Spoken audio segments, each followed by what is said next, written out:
sexual no es solo para niños. Arati Prasad. En el programa anterior de Redes, la bióloga y divulgadora Arati Prasad habló con Punset sobre la posibilidad futura de tener hijos al margen del embarazo.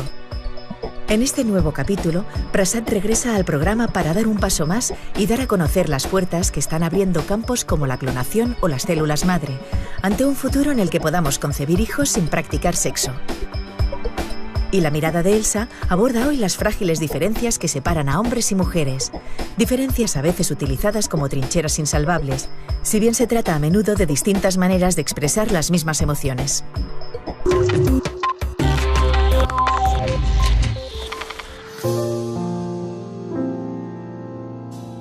Hace unos 148 millones de años, a nuestros ancestros mamíferos les sucedió algo que hizo que desde entonces siempre necesitaran un padre y una madre para reproducirse.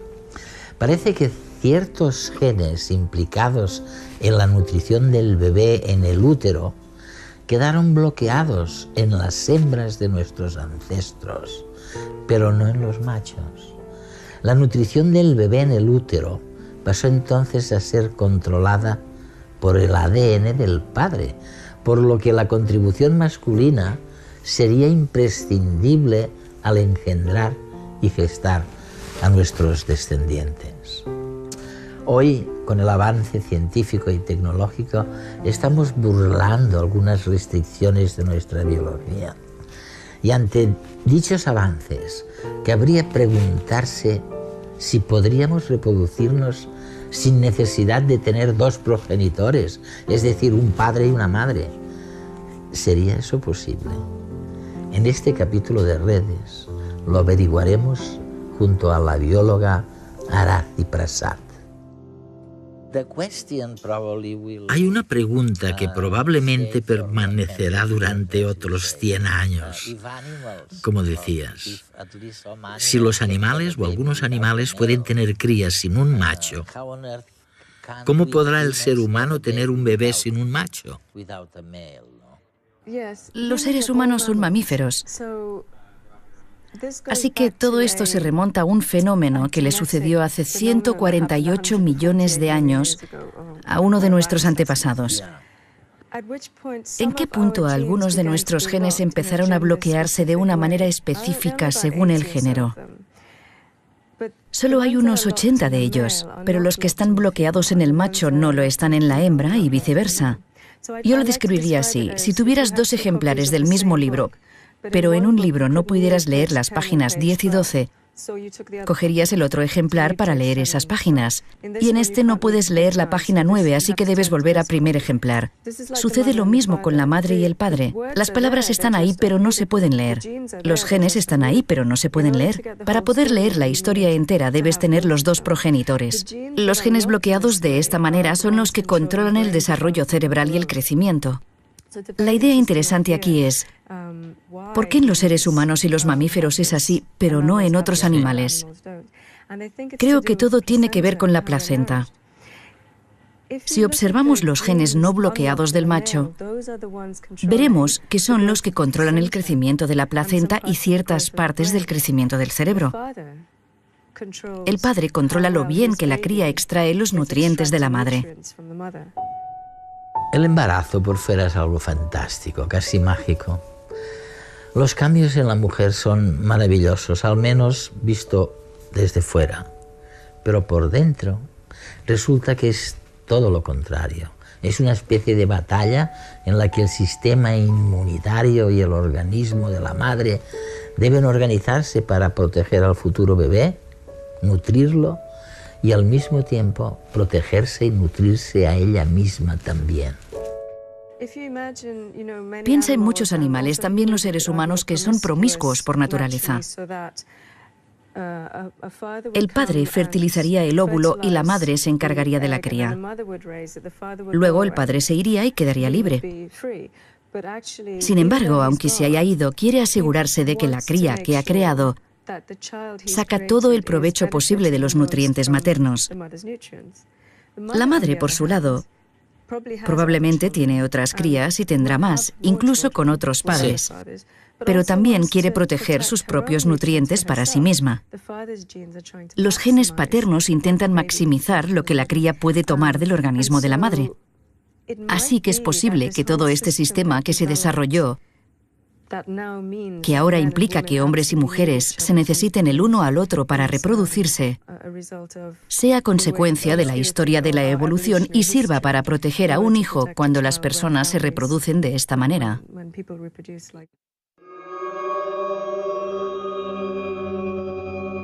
Al principio no había sexo. Durante casi 3.000 millones de años, todas las células del planeta se reproducían simplemente copiándose, es decir, dando lugar a clones. Esas células se llaman procariotas y todavía dominan la Tierra. Son las bacterias. Su material genético consiste en una hebra de ADN circular que se halla libre en su interior. A veces se intercambian genes unas células con otras, pero este fenómeno se produce al azar y no tiene nada que ver con su reproducción. Sin embargo, hace 850 millones de años apareció un nuevo tipo de célula que revolucionaría la vida, la célula eucariota. A diferencia de las bacterias, su ADN está empaquetado en cromosomas y encerrado dentro de una cápsula, el núcleo, así que los intercambios genéticos al azar ya no son posibles. La mezcla de material genético solo se produce ahora a través de un complejo proceso. Dos células han de fusionarse para compartir su ADN, dando lugar a una nueva célula que es una mezcla única de los genes de las progenitoras. Lo llamamos reproducción sexual. Y como consecuencia de esto, aparecen células muy variadas que dan lugar a todos los tejidos que conforman los hongos, las plantas y los animales. Gracias a estas células existe la enorme variedad de seres vivos que conocemos. Sin embargo, el apareamiento, al menos en los animales, también tiene sus desventajas. Encontrar una pareja requiere una gran inversión de tiempo y energía, y el mismo acto sexual puede ser costoso y a veces incluso peligroso. Así que cabe preguntarse si no sería mejor reproducirnos como lo hacen los habitantes más antiguos de nuestro planeta, las bacterias. ¿No sería más sencillo?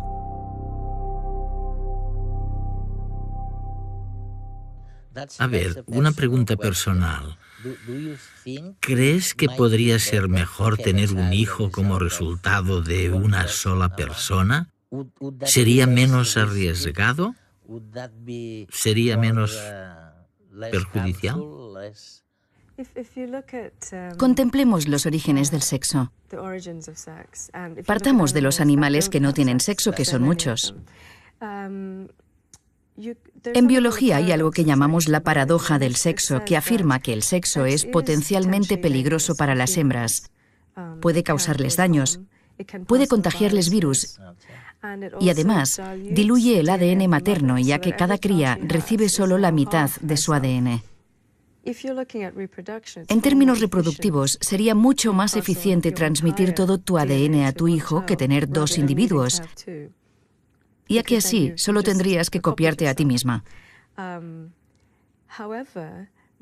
Sin embargo, si hay dos buenas cualidades genéticas en dos individuos, sin sexo nunca las podrás reunir en un descendiente. En cambio, si te apareas, podrías reunir esas cualidades para dar a tu descendencia las buenas cualidades de los dos progenitores. Así que ambas cosas tienen ventajas e inconvenientes. Por un lado, tenemos la diversidad genética. Tener más diversidad es casi siempre mejor que tener menos. Así que probablemente sea mejor tener sexo. Pero hay especies que se han reproducido con éxito durante millones de años. Sin sexo. Sin sexo. La otra cuestión verdaderamente importante es, por ejemplo, si una mujer quisiera tener un hijo por su cuenta. No de manera natural, porque no es posible con la tecnología actual. No sería un clon de sí misma. Cuando producimos óvulos y espermatozoides, el ADN se agrupa de manera desordenada, de modo que cada óvulo no es exactamente igual que otro, y tampoco es exactamente la madre. Por eso, cuando tienes hermanos y hermanas del mismo padre y la misma madre no son idénticos, puesto que ningún óvulo de la madre y ningún espermatozoide del padre son idénticos. Por eso no creamos clones, sino hijos diferentes. Es curioso como antes incluso de nacer, resulta que nuestro padre y nuestra madre ya se han repartido las tareas para cuidarnos. Cada uno de ellos tiene su función. Y es algo puramente biológico, promovido por las señales moleculares que se generan dentro de nuestras células. Mientras los genes del padre controlan el desarrollo y correcto funcionamiento de la placenta, los genes de la madre controlan el crecimiento del embrión. Realizaron estudios con ratones a partir de la siguiente cuestión. Si necesitamos 2 series de ADN para procrear, ¿por qué esas 2 series no pueden venir de un macho o de una hembra? Ya que son 2 series. ¿Cuál es la diferencia? Así que tomaron 2 muestras de ADN de 2 óvulos e intentaron crear una cría de ratón con ellos. Luego tomaron esperma y ADN de esperma y lo introdujeron en un óvulo, es decir, para crear una cría de ratón a partir de 2 padres. Ninguno de los 2 experimentos funcionó, pero descubrieron algo muy interesante, que cuando se usan 2 óvulos obtienes un embrión bastante bueno, pero sin placenta. De otro modo, se obtiene una buena placenta y tejidos de crecimiento, pero un embrión muy malo. A esto es lo que me refería. Los genes del padre controlan la placenta y los tejidos de crecimiento, mientras que la madre controla el crecimiento del embrión. En ese momento nos dimos cuenta de que es algo biológicamente establecido en nuestros genes. Sin embargo, creo que en el año 2004 un grupo de científicos japoneses observó estos genes bloqueados. No había muchos. Los de los ratones son los mismos que están bloqueados en el ser humano. Podría decirse que son los mismos. Desbloquearon 2 de esos genes de control. Los genes del centro de control, algo así como el cerebro que controla el resto de los genes. Pudieron hacer algo que nunca antes se había hecho. Descubrieron que los bloqueos que se daban en los genes no son permanentes. Vienen y van durante el desarrollo del óvulo y también del embrión. Así que no es algo fijo, sino que cambia con el tiempo y según la etapa de desarrollo. Tomaron un óvulo maduro, listo para ser fertilizado, de una rata y otro óvulo muy temprano e inmaduro de otra rata, porque ese bloqueo aún no se había establecido. Y tomaron los genes. Lo que hicieron con el óvulo inmaduro fue hacer que genéticamente se pareciera a un espermatozoide, y lo utilizaron para fecundar el óvulo. Por primera vez en la historia obtuvieron una rata con 2 madres y sin padre. Esa rata, que fue hembra, consiguió tener sus propias crías. Era fértil.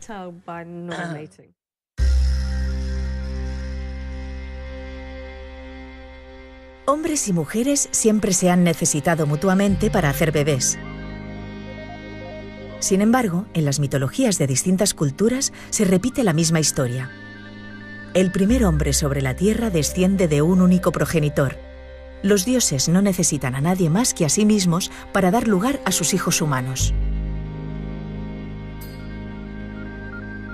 ¿Y si nos volviéramos como ellos, como los dioses?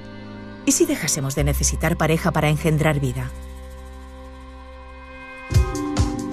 La manipulación genética en el laboratorio está abriendo la puerta a que, técnicamente, sea posible obtener embriones formados por combinaciones de nuestros propios genes. Para ello, solo necesitaríamos nuestro propio depósito de óvulos, espermatozoides o incluso células madre. Luego, la gestación posterior sería posible mediante un útero artificial donde incubar estos embriones bajo condiciones controladas. Quizá algún día podamos generar individuos completos a partir de nosotros mismos. Gracias a ello, mujeres que no pueden concebir, parejas gays o cualquier persona tendrían la opción de ser madre o padre.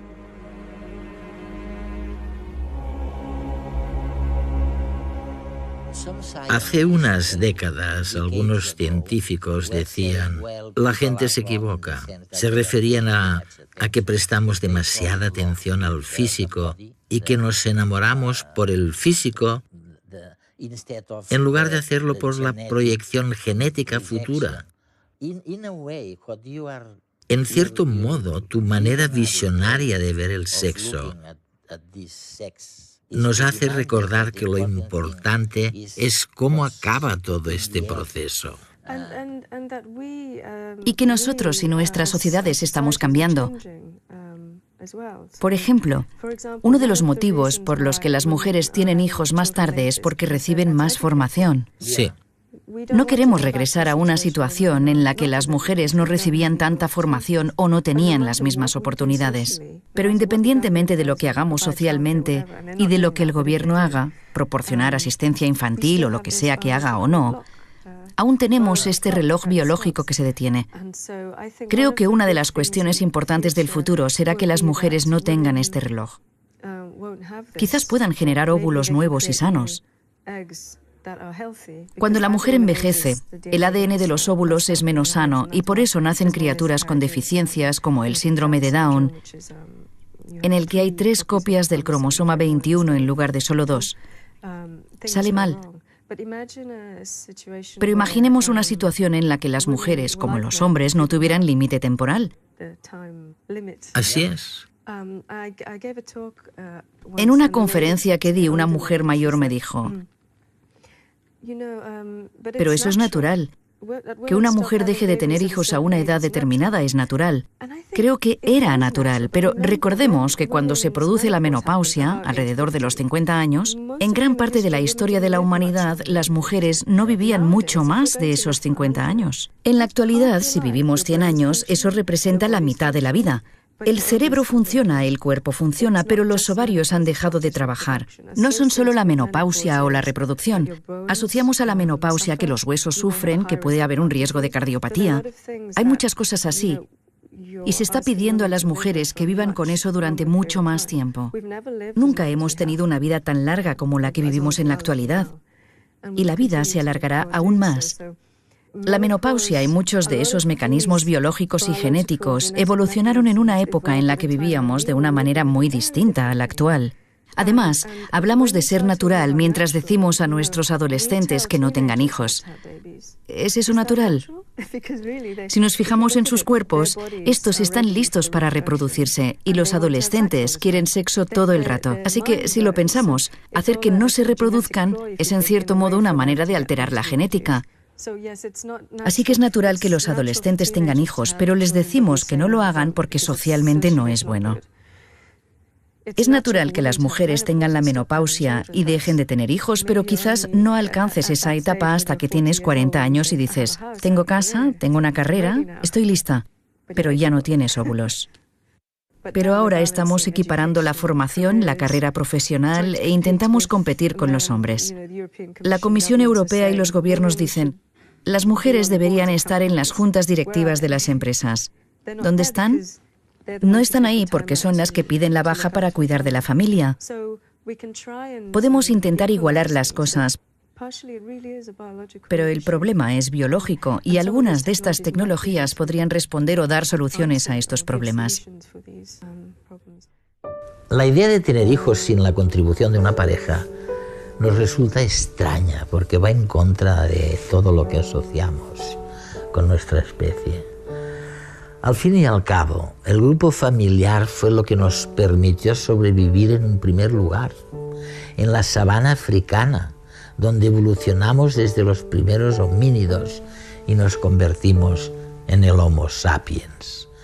Pero también supondría una opción que abriría nuevos caminos para la humanidad.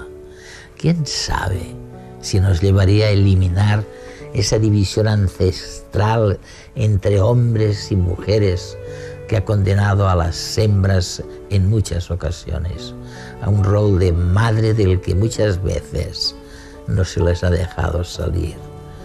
No nos permitiría por fin conseguir la igualdad entre géneros.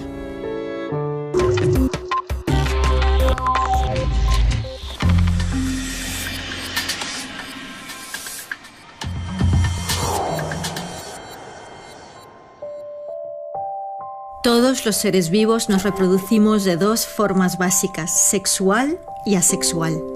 La reproducción asexual implica que solo se utilizan las células de un individuo y por tanto se producen clones, es decir, organismos genéticamente idénticos. Nosotros, en cambio, para bien o para mal, nos reproducimos mediante el sexo. Esto nos permite fabricar nuevas combinaciones genéticas y ser más diversos. Así que los humanos nos complementamos y necesitamos los unos a los otros para crear y cuidar juntos algo tan fantástico y tan complicado como un bebé. Pero el sexo también implica que de alguna manera seamos diferentes. Hay quien quiere utilizar nuestras diferencias sexuales para denigrar o restar valor al otro sexo. En muchos países del mundo, las mujeres viven literalmente esclavizadas y sus verdugos están amparados por leyes, religiones y costumbres que fabrican a la medida de su codicia y de sus intereses personales. Lo que no nos explican con la suficiente claridad es que nuestras supuestas diferencias penden de unos hilos muy frágiles, culturales, genéticos y químicos. Todos ellos están tejidos por lo único que tiene poder para cambiar físicamente el cerebro, por las ideas y la cultura, entendida como un conjunto de costumbres. Por una parte están los estereotipos. Por ejemplo, habéis oído muchas veces que parece que los hombres no sienten igual que las mujeres. ¿Tú qué crees? ¿Hombres y mujeres sienten lo mismo?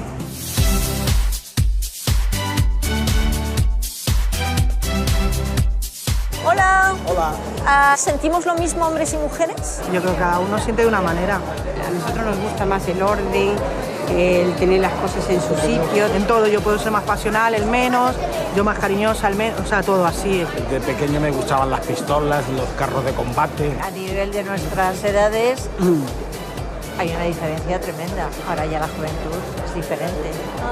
Les educaron para ser muy diferentes. Exactamente. ¿Sentís lo mismo? No. ¿No? Bueno, yo creo que así. ¿Tú crees que sí, tú crees que no? Yo creo que los hombres tenemos mejor sentimientos que las mujeres. ¿Menos o más? Más. ¿Más sentimientos? Yo creo que sí. Creo que hay una psicología masculina y una femenina. Yo creo que sí que sienten igual, pero que lo exteriorizan totalmente diferente. Igual no lo muestran tanto. Igual no lo demuestran tanto. La verdad es que hombres y mujeres sienten lo mismo, pero lo expresan a veces de forma diferente. Por ejemplo, las mujeres cuando están estresadas necesitan hablar, porque generan progesterona que las calma. Y es que una mujer usa unas 25.000 palabras al día de media frente a los 12.000 que utiliza un hombre. En cambio, un hombre estresado tiende a necesitar un poco de tiempo solo para retirarse a su cueva. Así que preguntarle ¿qué te pasa? Puede ser contraproducente. Sí, estoy bien. Otro ejemplo, las mujeres cuando tienen un problema suelen necesitar ser escuchadas, que las comprendan. En cambio, el hombre, por cultura y por genética, tiende a querer encontrar soluciones concretas a los problemas de su pareja. Eso puede aumentar el estrés de su compañera.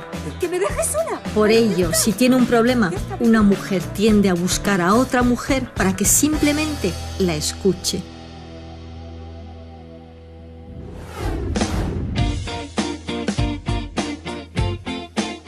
¿Tú cuando estás un poco estresado, qué te gusta hacer? ¿A qué recurres? Yo a lo mejor me cierro un poco en mí mismo. Sí, se lo llaman meterse en la cueva, los psicólogos. No, yo chillando, yo chillo. Todo lo que yo siento, yo a él se lo suelto. Yo chillo.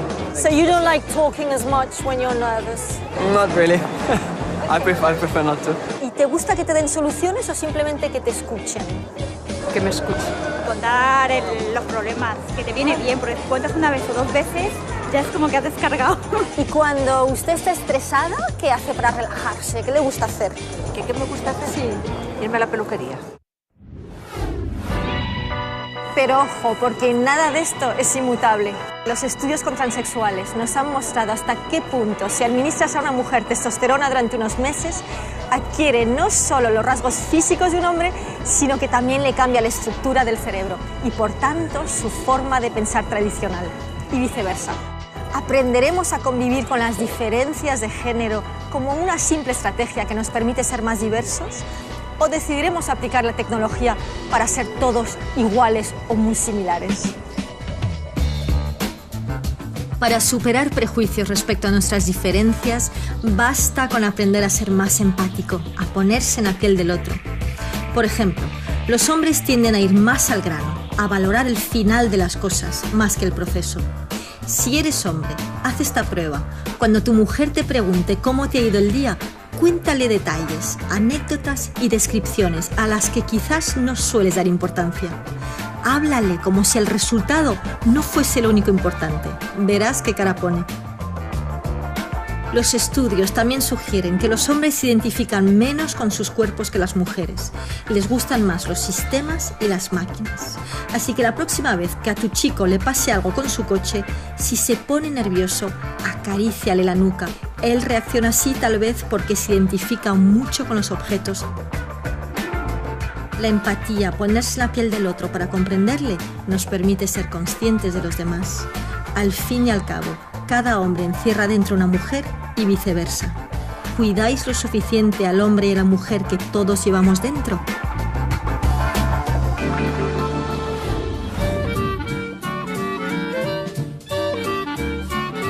¿Usted sabe que cuando estaba en el vientre de su madre fue un feto femenino durante por lo menos 7 semanas? Pues sí. Hay una mujer dentro de cada hombre. ¿Usted lo sabía eso? Sí, pero me da mucha rabia reconocerlo. Las diferencias son válidas si nos enriquecen. Si solo sirven para despreciarnos y dividirnos, probablemente lleguemos a la conclusión de que como nuestras diferencias son tan frágiles, tan tenues, podemos decidir borrarlas en pocas décadas. ¿Tú qué prefieres? No es magia, es inteligencia emocional.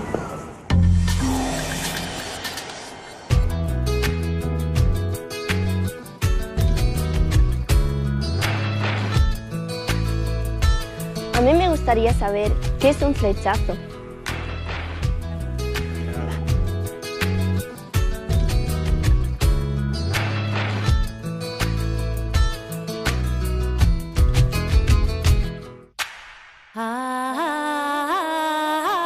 Está abriendo la puerta a que, técnicamente, sea posible obtener embriones formados por combinaciones de nuestros propios genes.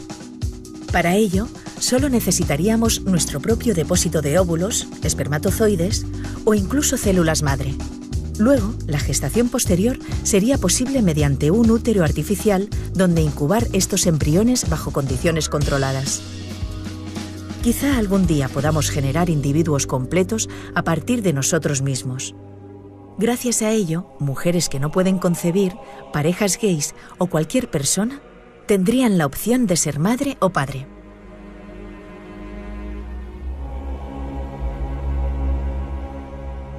Hace unas décadas, algunos científicos decían, la gente se equivoca. Se referían a que prestamos demasiada atención al físico y que nos enamoramos por el físico en lugar de hacerlo por la proyección genética futura. En cierto modo, tu manera visionaria de ver el sexo nos hace recordar que lo importante es cómo acaba todo este proceso. Y que nosotros y nuestras sociedades estamos cambiando. Por ejemplo, uno de los motivos por los que las mujeres tienen hijos más tarde es porque reciben más formación. Sí. No queremos regresar a una situación en la que las mujeres no recibían tanta formación o no tenían las mismas oportunidades. Pero independientemente de lo que hagamos socialmente y de lo que el gobierno haga, proporcionar asistencia infantil o lo que sea que haga o no, aún tenemos este reloj biológico que se detiene. Creo que una de las cuestiones importantes del futuro será que las mujeres no tengan este reloj. Quizás puedan generar óvulos nuevos y sanos. Cuando la mujer envejece, el ADN de los óvulos es menos sano y por eso nacen criaturas con deficiencias como el síndrome de Down, en el que hay 3 copias del cromosoma 21 en lugar de solo 2. Sale mal. Pero imaginemos una situación en la que las mujeres, como los hombres, no tuvieran límite temporal. Así es. En una conferencia que di, una mujer mayor me dijo, pero eso es natural. Que una mujer deje de tener hijos a una edad determinada es natural. Creo que era natural, pero recordemos que cuando se produce la menopausia, alrededor de los 50 años, en gran parte de la historia de la humanidad, las mujeres no vivían mucho más de esos 50 años. En la actualidad, si vivimos 100 años, eso representa la mitad de la vida. El cerebro funciona, el cuerpo funciona, pero los ovarios han dejado de trabajar. No son solo la menopausia o la reproducción. Asociamos a la menopausia porque generan progesterona que las calma. Y es que una mujer usa unas 25.000 palabras al día de media frente a los 12.000 que utiliza un hombre.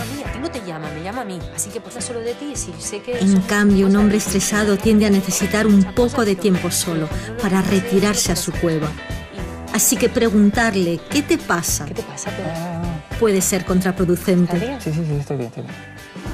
Otro ejemplo, las mujeres cuando tienen un problema suelen necesitar ser escuchadas, que las comprendan. En cambio, el hombre, por cultura y por genética, tiende a querer encontrar soluciones concretas a los problemas de su pareja. Eso puede aumentar el estrés de su compañera. ¡Que me dejes sola! Por ello, si tiene un problema, una mujer tiende a buscar a otra mujer para que simplemente la escuche.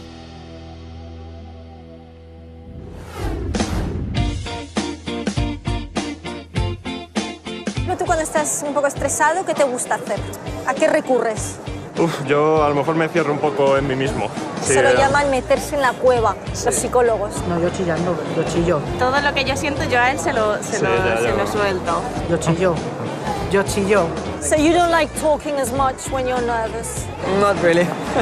I prefer not to. ¿Y te gusta que te den soluciones o simplemente que te escuchen? Que me escuchen. Contar los problemas, que te viene bien, porque si cuentas una vez o dos veces, ya es como que has descargado.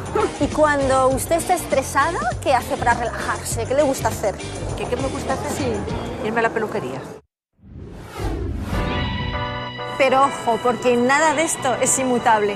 Los estudios con transexuales nos han mostrado hasta qué punto, si administras a una mujer testosterona durante unos meses, adquiere no solo los rasgos físicos de un hombre, sino que también le cambia la estructura del cerebro y, por tanto, su forma de pensar tradicional. Y viceversa. ¿Aprenderemos a convivir con las diferencias de género como una simple estrategia que nos permite ser más diversos? ¿O decidiremos aplicar la tecnología para ser todos iguales o muy similares? Para superar prejuicios respecto a nuestras diferencias, basta con aprender a ser más empático, a ponerse en la piel del otro. Por ejemplo, los hombres tienden a ir más al grano, a valorar el final de las cosas más que el proceso. Si eres hombre, haz esta prueba. Cuando tu mujer te pregunte cómo te ha ido el día, cuéntale detalles, anécdotas y descripciones a las que quizás no sueles dar importancia. Háblale como si el resultado no fuese lo único importante. Verás qué cara pone. Los estudios también sugieren que los hombres se identifican menos con sus cuerpos que las mujeres. Les gustan más los sistemas y las máquinas. Así que la única de los genes de las progenitoras. Lo llamamos reproducción sexual. Y como consecuencia de esto, aparecen células muy variadas que dan lugar a todos los tejidos que conforman los hongos, las plantas y los animales. Gracias a estas células existe la enorme variedad de seres vivos que conocemos. Sin embargo, el apareamiento, al menos en los animales, también tiene sus desventajas. Encontrar una pareja requiere una gran inversión de tiempo y energía, y el mismo acto sexual puede ser costoso y a veces incluso peligroso. Así que cabe preguntarse si no sería mejor reproducirnos como lo hacen los habitantes más antiguos de nuestro planeta, las bacterias. ¿No sería más sencillo?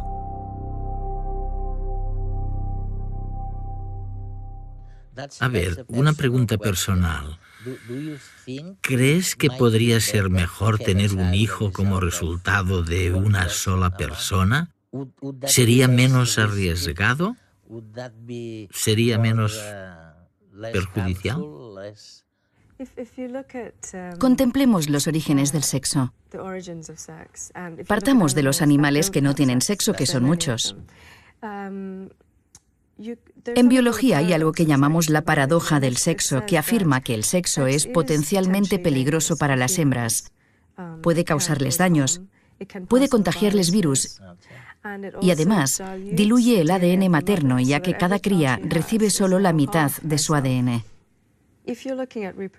En términos reproductivos, sería mucho más eficiente transmitir todo tu ADN a tu hijo que tener dos individuos, ya que así solo tendrías que copiarte a ti misma. Sin embargo, si hay dos buenas cualidades genéticas en dos individuos, sin sexo nunca las podrás reunir en un descendiente. En cambio, si te apareas, podrías reunir esas cualidades para dar a tu descendencia las buenas cualidades de los dos progenitores. Así que ambas cosas tienen ventajas e inconvenientes.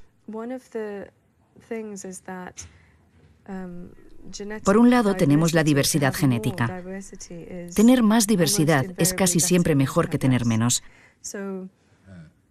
Así que probablemente sea mejor tener sexo. Pero hay especies que se han reproducido con éxito durante millones de años. Sin sexo. Sin sexo.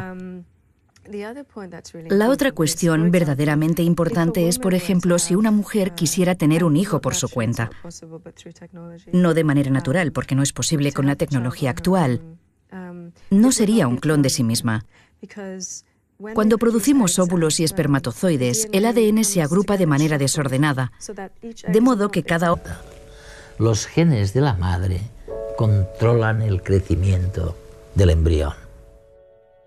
Realizaron estudios con ratones a partir de la siguiente cuestión. Si necesitamos dos series de ADN para procrear, ¿por qué esas dos series no pueden venir de un macho o de una hembra? Ya que son dos series. ¿Cuál es la diferencia? Así que tomaron dos muestras de ADN de dos óvulos e intentaron crear una cría de ratón con ellos. Luego tomaron esperma y ADN de esperma y lo introdujeron en un óvulo, es decir, para crear una cría de ratón a partir de dos padres.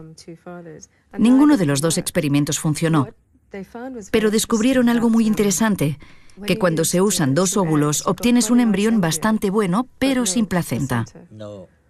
De otro modo, se obtiene una buena placenta y tejidos de crecimiento, pero un embrión muy malo. A esto es lo que me refería. Los genes del padre controlan la placenta y los tejidos de crecimiento, mientras que la madre controla el crecimiento del embrión. En ese momento nos dimos cuenta de que es algo biológicamente establecido en nuestros genes. Sin embargo, creo que en el año 2004 un grupo de científicos japoneses observó estos genes bloqueados. No había muchos. Los de los ratones son los mismos que están bloqueados en el ser humano. Podría decirse que son los mismos.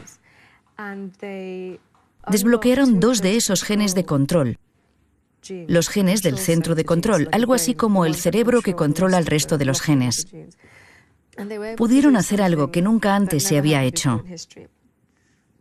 Descubrieron que los bloqueos que se daban en los genes no son permanentes. Vienen y van durante el desarrollo del óvulo y también del embrión. Así que no es algo fijo, sino que cambia con el tiempo y según la etapa de desarrollo. Tomaron un óvulo maduro, listo para ser fertilizado, de una rata y otro óvulo muy temprano e inmaduro de otra rata, porque ese bloqueo aún no se había establecido. Y tomaron los genes. Lo que hicieron con el óvulo inmaduro fue hacer que genéticamente se pareciera a un espermatozoide, y lo utilizaron para fecundar el óvulo. Por primera vez en la historia obtuvieron una rata con dos madres y sin padre. Esa rata, que fue hembra, consiguió tener sus propias crías. Era fértil.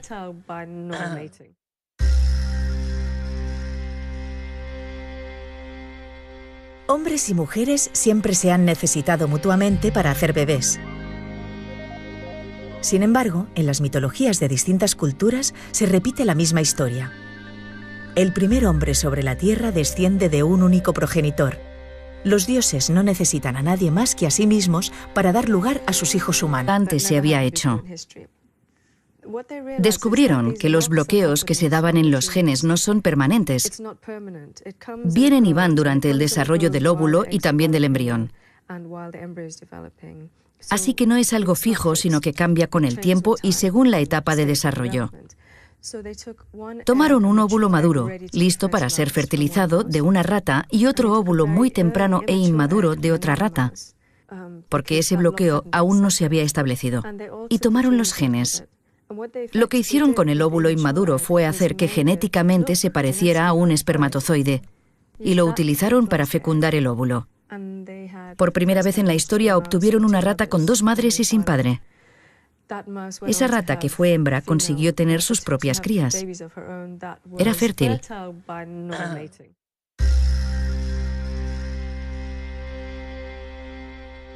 Hombres y mujeres siempre se han necesitado mutuamente para hacer bebés. Sin embargo, en las mitologías de distintas culturas se repite la misma historia. El primer hombre sobre la tierra desciende de un único progenitor. Los dioses no necesitan a nadie más que a sí mismos para dar lugar a sus hijos humanos. ¿Y si nos volviéramos como ellos, como los dioses? ¿Y si dejásemos de necesitar pareja para engendrar vida? La manipulación genética en el laboratorio está abriendo la puerta a que, técnicamente, sea posible obtener embriones formados por combinaciones de nuestros propios genes. Para ello, solo necesitaríamos nuestro propio depósito de óvulos, espermatozoides o incluso células madre.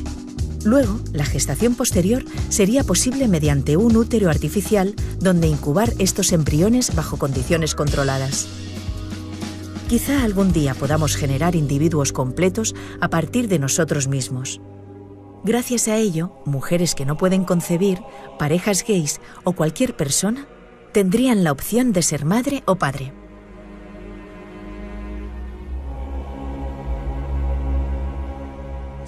Hace unas décadas, algunos científicos decían: la gente se equivoca. Se referían a que prestamos demasiada atención al físico y que nos enamoramos por el físico en lugar de hacerlo por la proyección genética futura. En cierto modo, tu manera visionaria de ver el sexo nos hace recordar que lo importante es cómo acaba todo este proceso.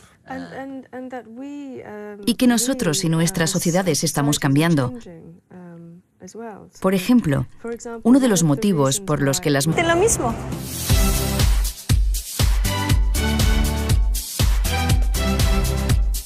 Hola. Hola. ¿Sentimos lo mismo hombres y mujeres? Yo creo que cada uno siente de una manera. A nosotros nos gusta más el orden, el tener las cosas en su sitio. En todo yo puedo ser más pasional, el menos, yo más cariñosa, el menos, o sea, todo así. De pequeño me gustaban las pistolas, los carros de combate. A nivel de nuestras edades hay una diferencia tremenda. Ahora ya la juventud es diferente. Les educaron para ser muy diferentes. Exactamente. ¿Sentís lo mismo? No. ¿No? Bueno, yo creo que así. ¿Tú crees que sí, tú crees que no? Yo creo que los hombres tenemos mejor sentimiento que las mujeres. ¿Menos o más? Más. ¿Más sentimientos? Yo creo que sí. Creo que hay una psicología masculina y una femenina. Yo creo que sí que sienten igual, pero que lo exteriorizan totalmente diferente. Igual no lo muestran tanto. Igual no lo demuestran tanto. La verdad es que hombres y mujeres sienten lo mismo, pero lo expresan a veces de forma diferente. Por ejemplo, las mujeres cuando están estresadas necesitan hablar, porque generan progesterona que las calma. Y es que una mujer usa unas 25.000 palabras al día de media frente a los 12.000 que utiliza un hombre. En cambio, un hombre estresado tiende a necesitar un poco de tiempo solo para retirarse a su cueva. Así que preguntarle ¿qué te pasa? Puede ser contraproducente. Sí, estoy bien. Otro ejemplo, las mujeres cuando tienen un problema suelen necesitar ser escuchadas, que las comprendan. En cambio, el hombre, por cultura y por genética, tiende a querer encontrar soluciones concretas a los problemas de su pareja. Eso puede aumentar el estrés de su compañera. ¡Que me dejes sola! Por ello, si tiene un problema, una mujer tiende a buscar a otra mujer para que simplemente la escuche.